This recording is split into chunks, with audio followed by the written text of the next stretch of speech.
In this video, we introduce objectives 6 through 10 in this chapter. Number 6. Discuss 3 broad categories of evidence. Number 7. Explain the rules for crime scene investigators. Number 8. Identify crime scene health issues. Number 9. Summarize the 4 major considerations that dominate the crime scene search. And finally, number 10. Identify different methods of visually documenting the crime scene.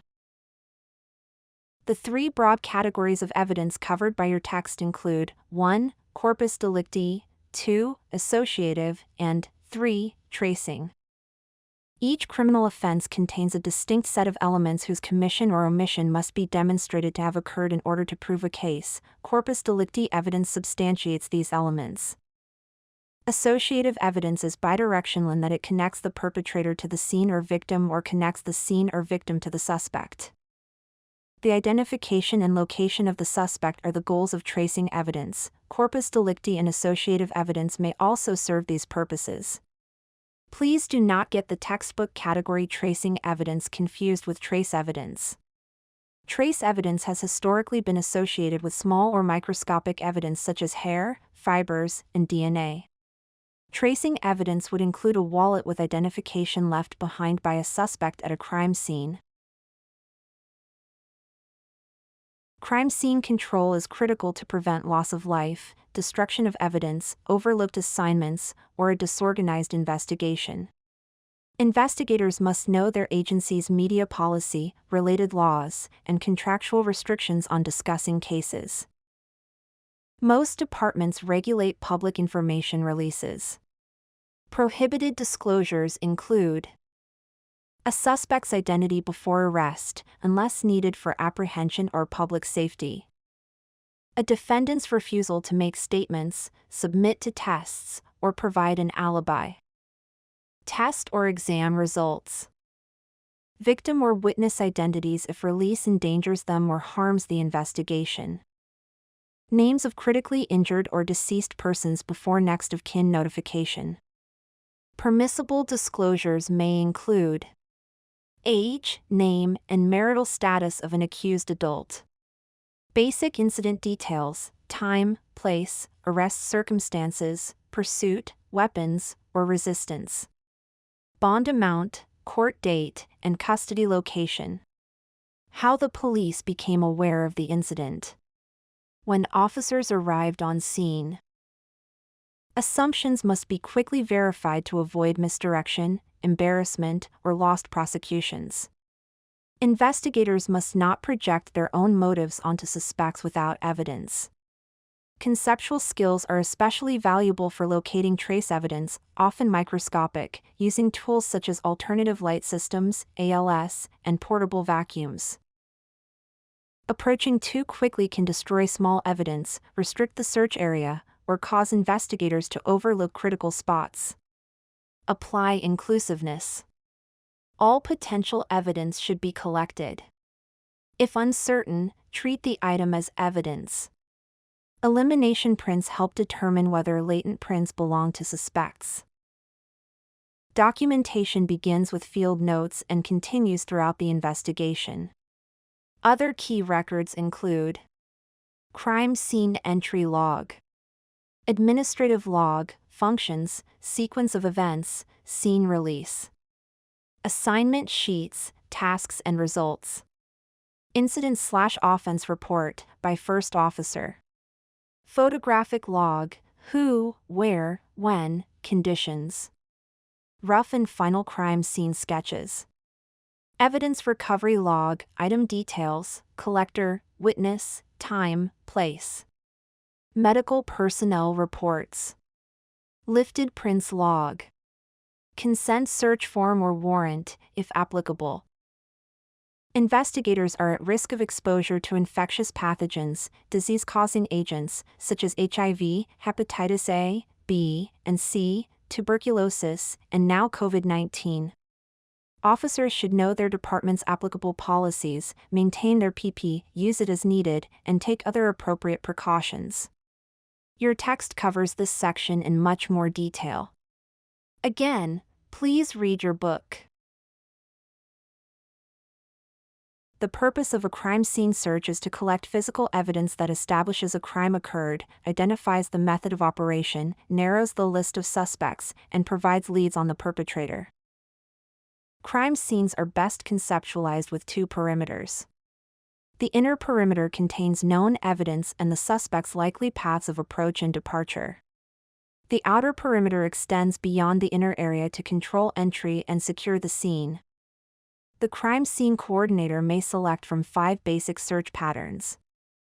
Spiral, typically for outdoor scenes, usually conducted by a single investigator. Strip or line, involves marked lanes traversed by one or more searchers. Grid, a variation of the strip/line method. Zone or quadrant, divides the scene into 4 quadrants, each searched individually. Pie or wheel, divides the area into pie-shaped sections, usually 6. Crime scenes vary greatly, even for the same type of offense. For example, a murder weapon may be recovered at the scene or elsewhere. The coordinator must brief all personnel thoroughly, sharing all available case information before processing begins. The person in charge integrates technical and investigative efforts, ensuring all personnel work efficiently and that critical information flows promptly among team members.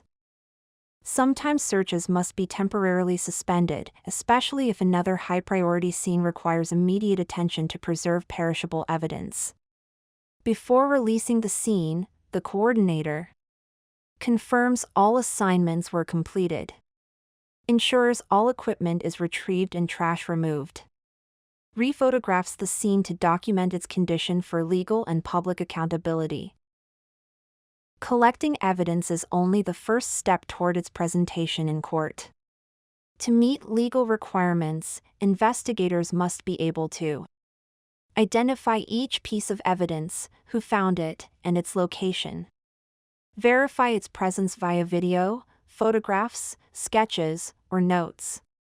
Document collection, marking, and packaging procedures.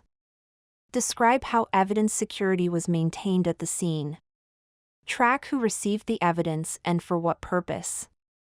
Record transport to and storage at the station, including conditions.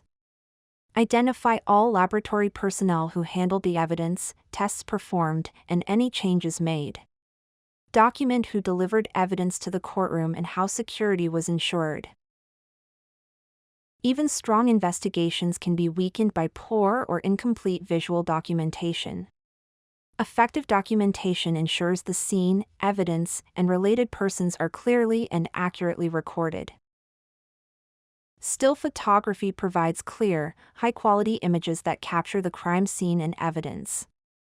Its objectives include recording the scene's condition before alteration, documenting the location and layout of the scene, showing the position and condition of evidence, capturing the perspectives of victims, suspects, and witnesses, demonstrating spatial relationships among significant items. Videography offers advantages such as low cost, integrated audio, ease of use, and engaging motion imagery. It is often employed in cases of questionable deaths, homicides, suicides, violent crimes, terrorism, disasters, riots, mass transit accidents, officer-involved shootings, interviews, and weather-related incidents. Sketches provide a visual layout of the scene, showing where physical evidence was located. Rough sketches are hand-drawn in the field. Finished sketches are neater, often created later in the office. Forensic mapping involves recording precise measurements so that evidence can be accurately fixed to the sketch.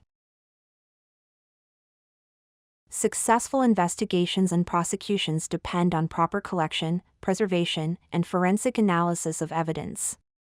Evidence is typically transmitted to the crime laboratory by courier, air express, or registered mail.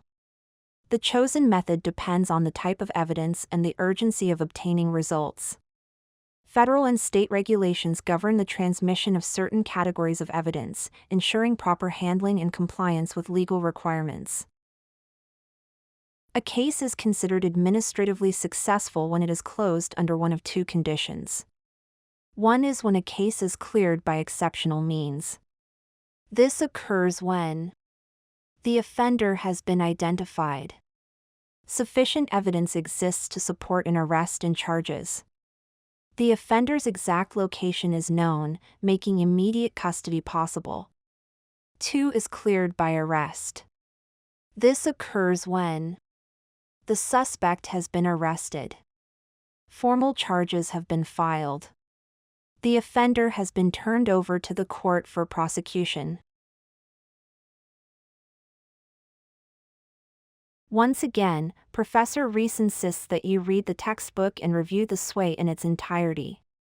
This video is only an introduction to the material in this chapter. There is much more valuable content in your book in the SWAY, so be sure to read and study them before taking your quiz. Have a great day.